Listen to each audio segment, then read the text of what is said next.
জীবনে প্রথম এই কাজটা করলাম, তাই ব্লগ না করে পারলাম না। হ্যালো ফ্রেন্ডস, আমি সৈকত। সকালে একটু গায়ে রোদ মেখে নিলাম, ওই এক কাপ কফি। তারপরই চলে গেলাম ঘরে।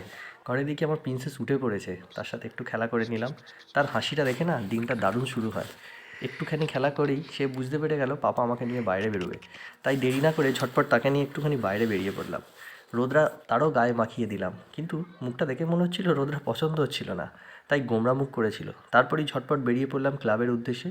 ওখানে রজত জয়ন্তী উৎসবে ক্রিকেট উৎসব পালন হচ্ছিল। সেখানে চলছিল পুরস্কার বিতরণী বাচ্চাদের অঙ্কন প্রতিযোগিতায়। এই যে ডেকোরেশনটা দেখছো, এটাও আমারই কোম্পানি ইডেন ডেকোরেশনের করা। তারপরেই সেই চলে এলো সেই মুহূর্ত, যে কাজটার কথা আমি বলেছিলাম। হ্যাঁ, রক্তদান। রক্তদানটা সেরেই ফেললাম। জীবনে প্রথম দিলাম, 32 বছর বয়সে এসে রক্তদানটা করলাম ঠিকই, কিন্তু খুব আনন্দের সঙ্গে বলছি আমি একজন রক্তদাতা। আমি চাইবো সবাই আমার মতোই রক্তদান করুন। তারপরই রক্তদান সেরে ফেলার পর আমার বোনের আঁকাটার ওপর ফোকাস করলাম। হার্দিক এঁকেছে, ভালোই তুলেছিল পোর্ট্রেটটা।